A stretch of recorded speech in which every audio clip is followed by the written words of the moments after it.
Welcome, everyone. Welcome to CNEWA headquarters in New York City for our Gaza briefing. And in a few moments, I'll introduce our very special guest, our regional director in Jerusalem. But as we begin, we always begin by first listening to God's word. This coming Sunday is the Feast of the Holy Cross, and on Monday we will celebrate the Feast of Our Lady of Sorrows. Appropriate feasts for us to reflect upon in light of the horrific situation that exists in Gaza. I would like, therefore, to begin by reading from the text of John's Gospel, chapter 19, beginning at verse 25. John, chapter 19, beginning at verse 25. Standing by the cross of Jesus were his mother and his mother's sister, Mary, the wife of Clopas, and Mary of Magdala. When Jesus saw his mother and the disciple there whom he loved, he said to his mother, "Woman, behold your son." Then he said to the disciple, "Behold your mother." And from that hour, the disciple took her into his house. Again, I welcome all of you to this very special Gaza briefing that we're having.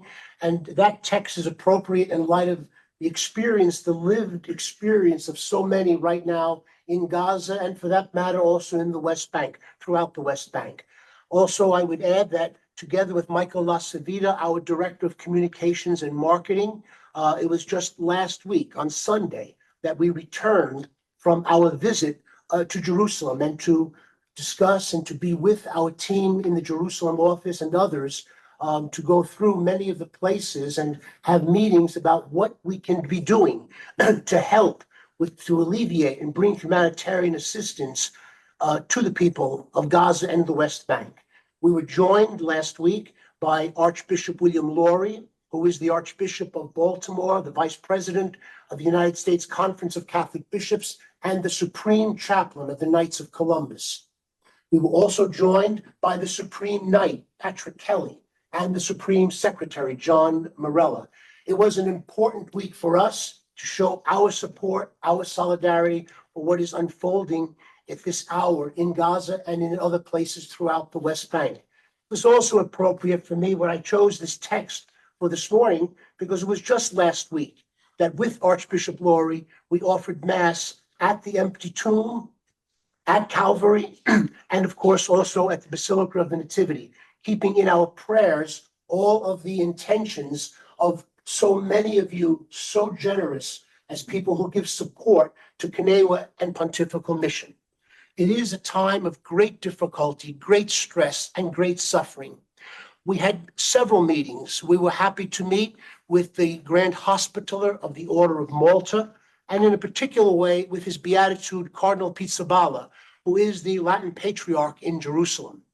We all listened to the Cardinal, who has been to Gaza 3 times since October, since the attack on, and what has been going on in the war that has opened up between Hamas, between Hamas and Israel. And one of the things that certainly came out in the conversation and in listening to His Eminence was the importance now and the work that we are about, which is the work of trying to bring hope in a hopeless situation, to alleviate suffering when humanitarian assistance can be brought in. That's our objective. That's the objective of CNEWA and Pontifical Mission. We're all exposed to a lot of rhetoric. We're all exposed to a lot of political rhetoric. Political rhetoric and political ideology is not the mission of CNEWA. We work within the circumstances that we have, try to bring assurance that what we will bring will get to those who are in need. That's important to us, and I bring that to your attention. Since October of 2023, CNEWA and Pontifical Mission has already allocated at least $1.6 million, and Joseph will certainly speak to the ways in which that money has been dispersed. But we continue to work on behalf of the people who are in such suffering. Last week also, or actually 2 weeks ago, a letter was sent by the President of the United States Conference of Catholic Bishops, Archbishop Timothy Broglio. Archbishop Broglio sent his letter to all the ordinaries, to all the cardinals and bishops in the United States, of course, articulating for them the seriousness of the situation in Gaza and inviting them to prayer and inviting them to give support to the work that is being done, and that proceeds of a special national collection should go to CNEWA and to CRS. We are the CNEWA. We are the papal organization which has been entrusted since 1949 by Pope Pius XII with bringing relief and assistance to the Palestinian people. And so we take this opportunity here this morning to be able to share with you, listen to you in terms of what we are about. We constantly, through all of the means that we have in terms of social media, One Magazine, our website, our requests are three simple requests. One, be united in prayer. Two, be informed as to what the Catholic Church is doing on the ground here and in many other places. And three, we beg, and that's the only verb that is appropriate. We beg right now for your financial assistance, what your means will allow to help us, to help those we are working with right now in the area that is going to bring humanitarian assistance when conditions permit that. With that introduction, I'm very greatly honored and very thankful to you, Joseph Hazboun. Joseph has been with Pontifical Mission in the Jerusalem office since 1993. He has served as the regional director of the office in Jerusalem since 2017.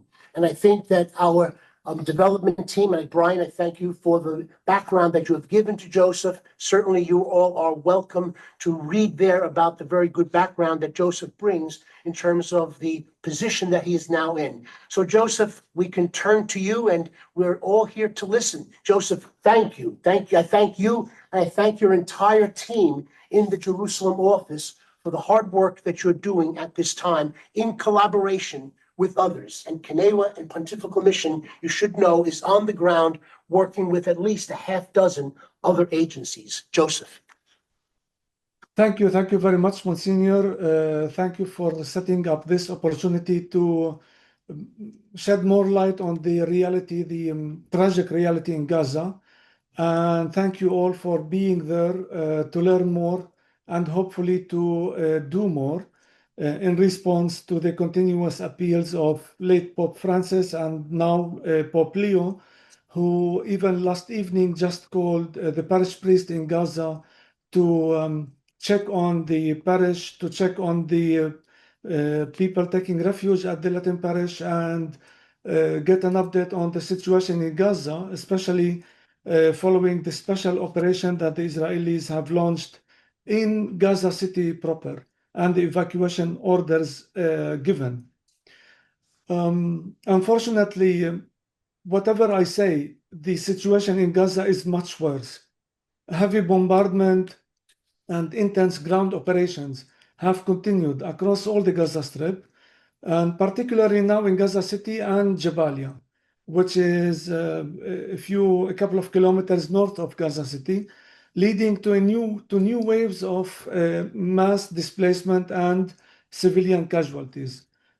Displacement casualties have become daily terminologies that we hear and receive from our partners on the ground. Israeli forces issued new evacuation orders for Gaza City on September 9th, so that's yesterday. Regardless of the famine in Gaza and the more people that could die out of famine, the military operations continue and the pressure on the people continues. The delivery of humanitarian aid remains severely restricted. Very minimum is being facilitated by the Israeli authorities, and many of the attempts of the humanitarian agencies to deliver aid is being impeded on the ground. The healthcare system is on the brink of collapse.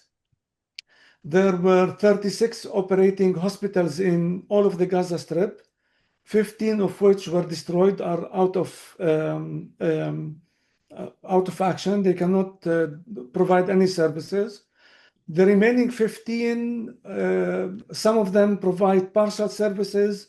Very few are able to provide full service, including our own Al-Ahli Anglican Hospital in Gaza, which continues to provide all services possible, thanks to the continuous support of CNEWA-Pontifical Mission over the past 16 years, including the installation of green energy solar power system, which enabled the operations of 95% of the services of the hospital to continue even during the war.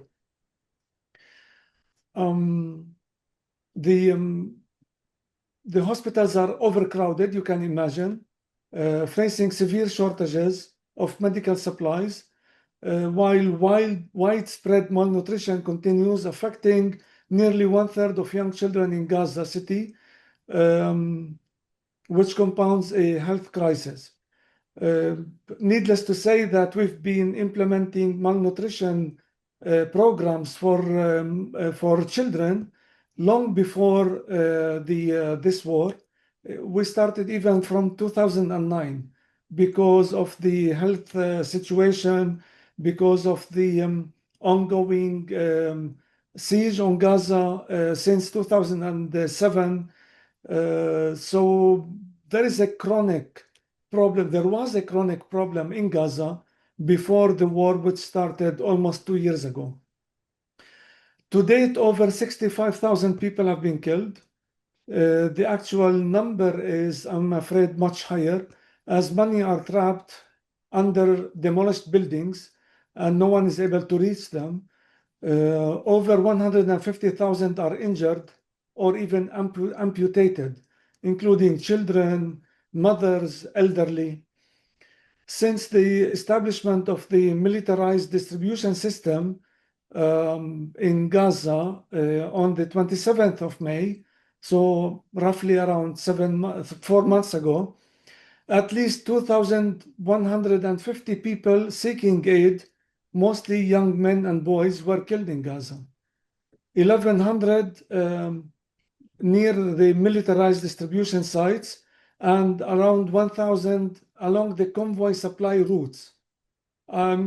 Probably you heard how a few were killed while aid was being dropped from airplanes with parachutes, because people are so hungry and so afraid that they can't find anything to collect from the aid being dropped by airplanes, that some of them have died under the boxes, falling boxes. 2,073 people, including 112 children, have already died of hunger. So the famine is real in Gaza. It's not an advertisement just to raise people's affection, but it's a reality. 247 journalists have been killed, which means that there is a serious attempt to prevent the scenes and the facts from coming out from Gaza. This is not war, it's a systematic destruction of civilian life. Gaza's famine is a man-made crime driven by blocked aid, bombed food convoys, and the silence of powerful nations. What is the need today in Gaza? You can imagine, first of all, food and nutrition. The most urgent is food. The confirmed famine highlights an immediate and life-threatening food insecurity crisis. There is also a major need for nutritious food, as a lack of dietary diversity is leading to acute malnutrition, especially among children. Shelter. Due to widespread destruction and displacement, there is a severe shortage of adequate shelter.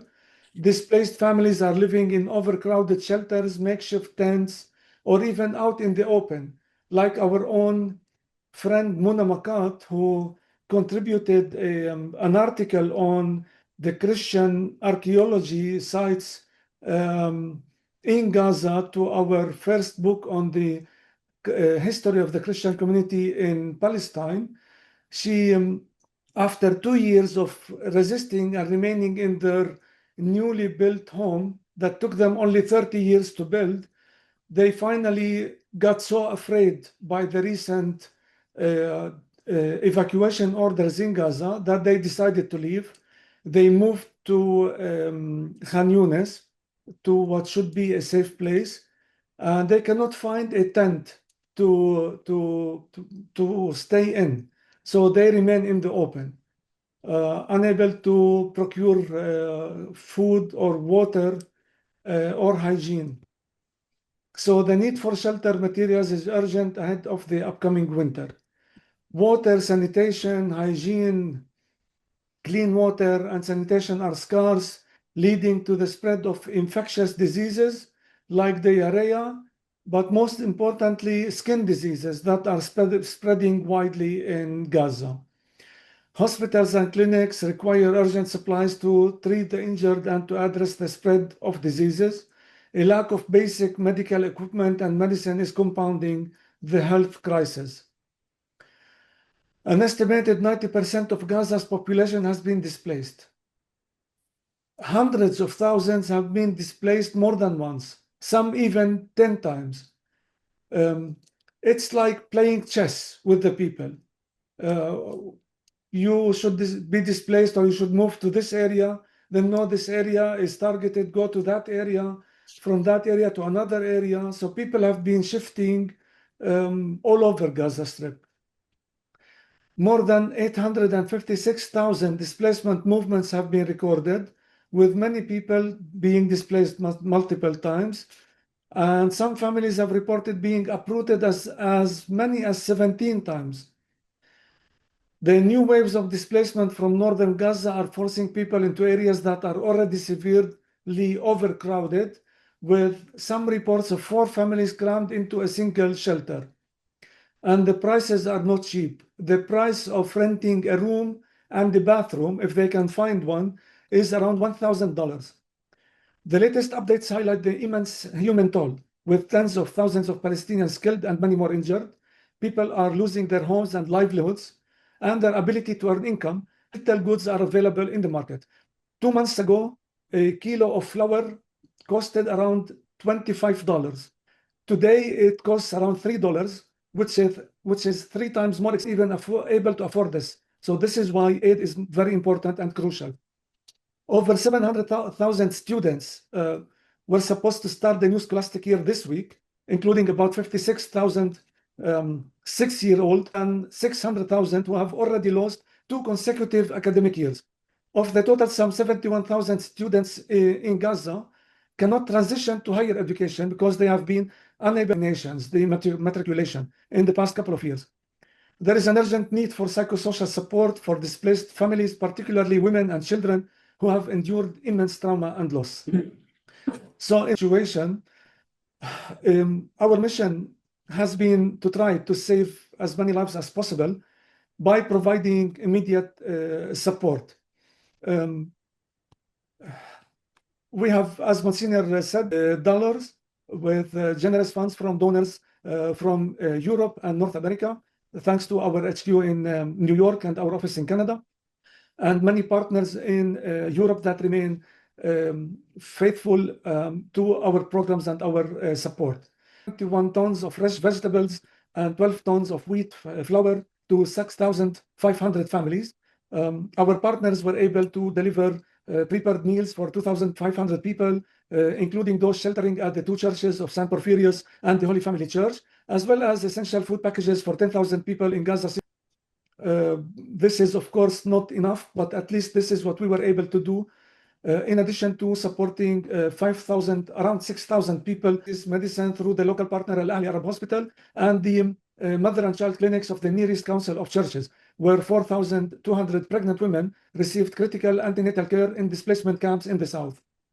We provided bottled water, hygiene kits to sheltering people at the churches at the beginning of the war. In addition to that, over individuals received psychosocial support through local partners like Spark for Innovation, Society of Women Graduates, Aisha Women's Society, in addition to individuals within various communities.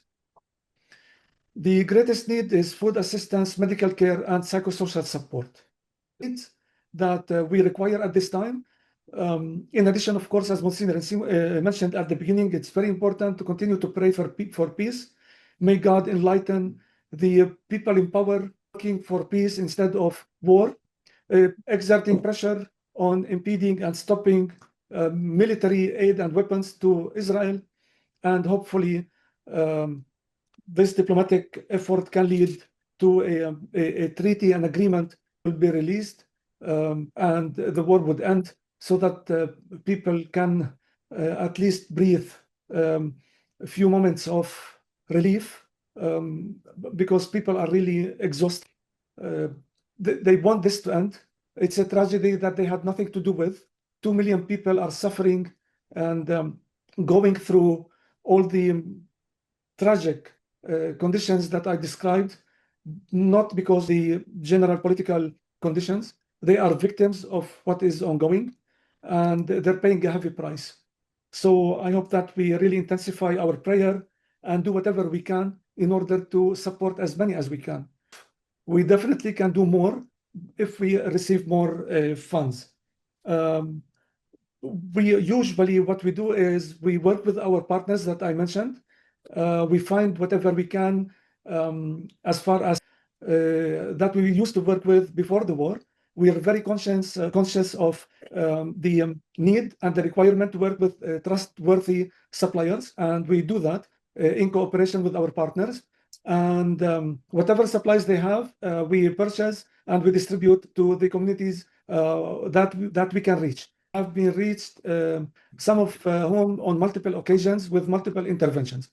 Thank you very much. I leave the floor for you if you have questions or inquiries. Joseph, thank you. I know that I speak here on behalf of all of us who are here in CNEWA headquarters in New York City, and I'm sure have joined us for this webinar in expressing our gratitude to you right now for the way in which you have articulated for us, certainly since October 2023. I can only imagine the horror, the trauma, the suffering that has been experienced by the people in Gaza, but I'm also working so hard day in and day out in our office in Jerusalem, have been through an enormous moment here in terms of the suffering. So we thank you. And I also, maybe if I could ask just the first question, and then I will turn to my colleagues. Near the end there, you made a very important point with regard to a significant strategic decision, which was reached at the very beginning, to work within Gaza with reliable sources so that people would wonder, well, if I give, but I don't want the money to go into the wrong hands. Well, you've already anticipated that. Could you just take a few more seconds and kind of let us know that that what they're giving is then going to people who are in need, whether it's medicine, clean water, or food? Yes, sure, Monsignor. Thank you. Bringing aid from outside of Gaza was possible until a certain period of time through only the main agencies like UNRWA, UNICEF, who had the right channels to bring in supplies, but that was functioning until almost a year ago. For a year now, things have become much more difficult and aid more limited. Your trucks loaded with merchandise on the borders of Rafah from the Egyptian side in Jordan, but that were not allowed into Gaza. Around 10% of the needed aid is permitted into Gaza. And so we have taken the decision from the beginning that we will utilize, purchase whatever becomes available with there, and we only need the money to buy it and distribute it.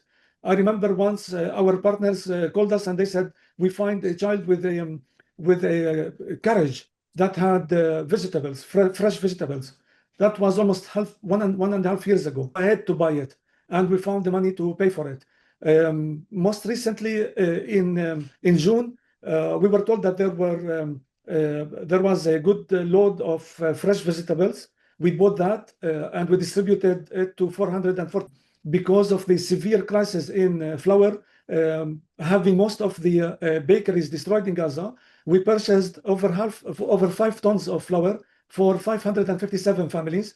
In August, we were able to distribute fresh vegetables as well as flour to around 800 families, to around 1,000 families, and we're waiting for more financial aid to reach the targeted number of families. We already gave the instructions to our partners. The Near East Council of Churches to begin looking for the supplies. And even during the war, bids are being prepared from 4 or 5 bidders, and the best price is being selected. Unfortunately, sometimes this does not happen, or the operation is not complete, because, for example, with the flour, we had to buy from 3 suppliers because not. So there was a slight difference in the price quotation between the various suppliers. I think it's important to mention our friends and partners realize that even in during the war and this tragic situation, we continue to do our best to maintain some standard of the process of purchasing Joseph. supplies. I invite again our guests who have joined us in this webinar to continue to submit questions for the executive committee and our teams. Immediately to my left, Aida Flores from the development team, and of course, Brian McGinley, who is the director of the development team. And I would ask you, Aida, if you could lead now with some of the questions. And Sure. Brian? Well, we have some of our guests that would like to know, does CNEWA have any information on the parish, Holy Family Parish? Yes, the families at both convents, at the St. Porphyrius Greek Orthodox Church and the I can't say they are doing fine, but at least they have supplies of food, canned food, flour, safe to a certain extent. One of the buildings at the Greek Orthodox Church was bombed in October 2023, killing 18 people, and most recently, an attack on the Church of the Holy Family left 2 people killed. These are really tragic and most unfortunate, but at least they are being taken care of, psychosocial support as much as possible, and of course the spiritual support by the parish priests here and there. They are extremely terrified and others, but they have taken the decision to remain in the churches and not leave, because they know that once they leave, they will no longer be safe. They have no place to go, and wherever they go, as they are being taken care of in the convents. As one of the people in Gaza said, the displacement is an open tomb, meaning it's a death trap, because Al-Mawasi, an area in mid-Gaza, proclaimed safe area. In a couple of days or couple of weeks, it will be targeted and hit, unfortunately. The same happened in many places. So that is in the convents, in the churches. Thank you, Joseph. Aida? Another question we have is, when people approach you, what is the most item they are asking for? Food. Because Brian? people are starving. Even when some of our partners were implementing psychosocial support, the staff member who's covering Gaza, how are our people doing? And they told them, we are starving, but we continue to deliver services. We sleep starving. We wake up starving because food is scarce, and people have hardly something to eat once a day, others once every couple of days.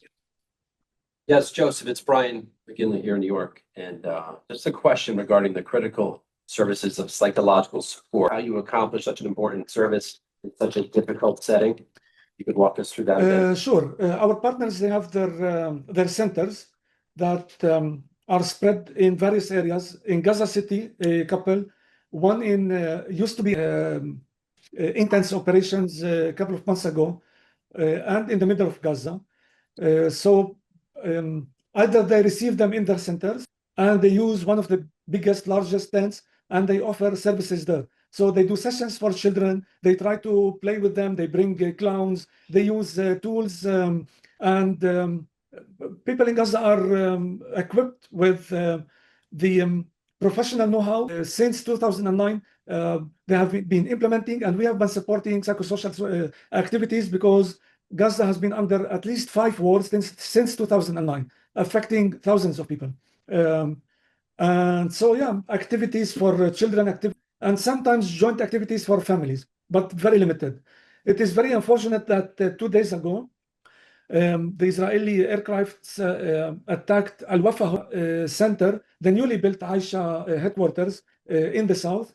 And unfortunately, the shrapnels killed 2 of the employees and the husband of one of the employees, as well as a pregnant woman who was there to receive support. Joseph, we have one question that has come in slightly off Gaza, but I think relevant to the great work you're doing. Aida? Yes, a viewer wants to know, what is CNEWA doing to aid the To be West honest, Bank? it's a little bit challenging. The situation in the West Bank is severe, especially in Bethlehem, because Bethlehem depends on tourism, which almost 95% shut down, and on working permits for Palestinians to work in Israel. This is also almost closed. There are no working permits permitted by the Israelis. Economic situation in the Bethlehem area, as well as other areas in the West Bank. What we did is we provided roughly around $300,000 to provide temporary jobs, cash for work, to cover school fees. I know it's not enough.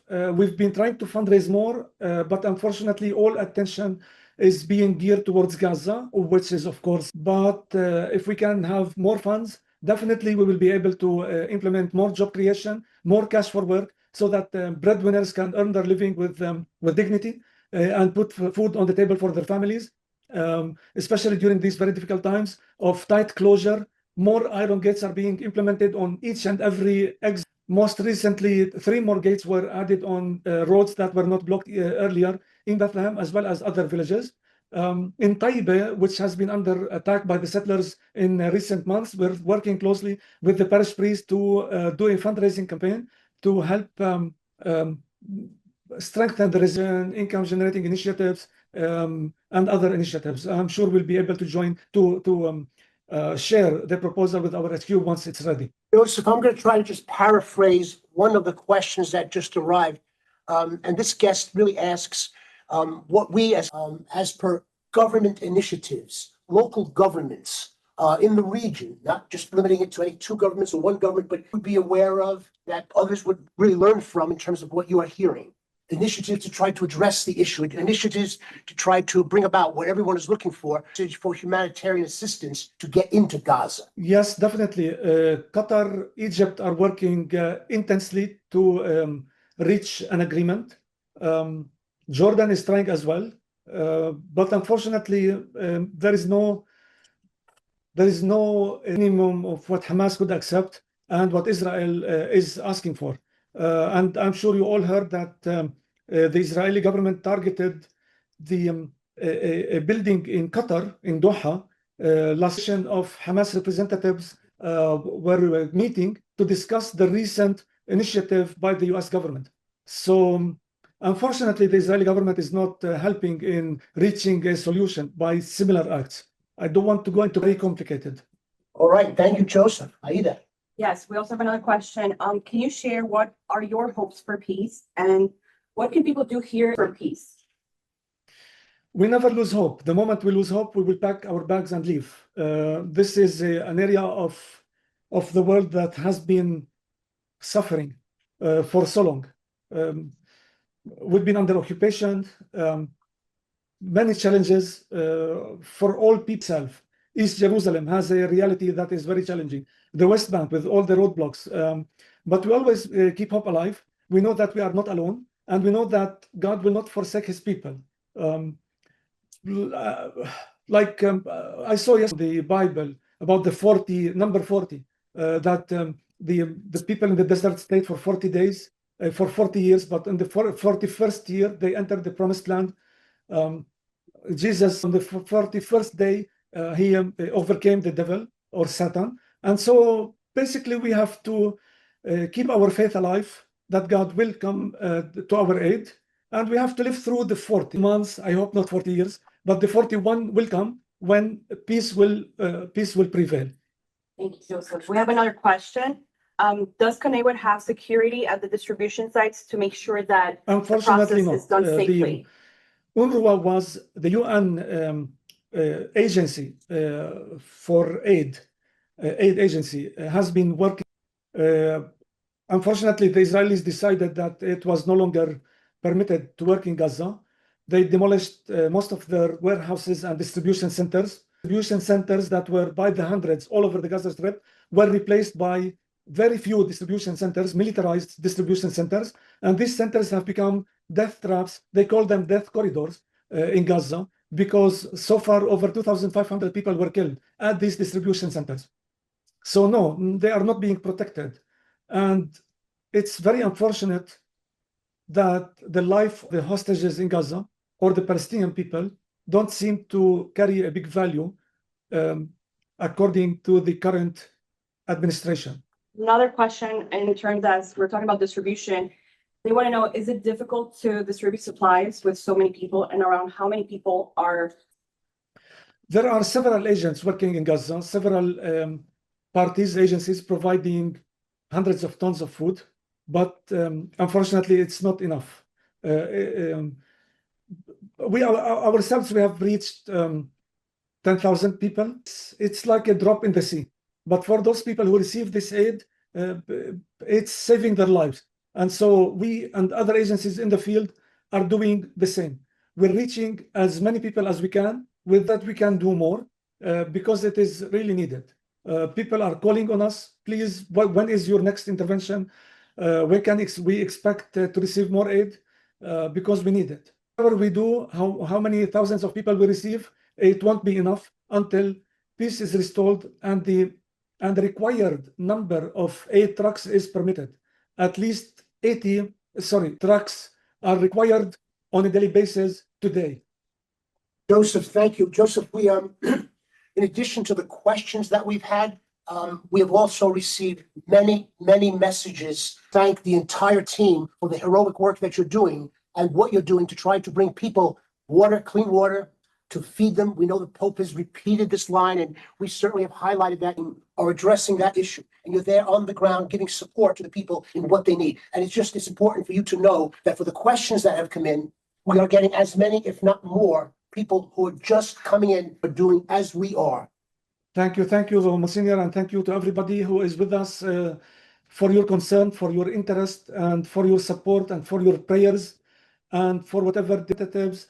Every single action that you do is very important and very much appreciated by us, by our team, and by our partners on the ground in Gaza, and by the people who are waiting for support. I just want to invite, if there's anybody in the room here who also wanted to ask a question, please feel free to ask our webinar. But again, thank you to all of the guests. Thank you, all of you, for coming into this webinar, for your presence here already shows your support for all that we are trying to do. We cannot do it without you. Does anybody else in this room have any other comment or question that they would like to add?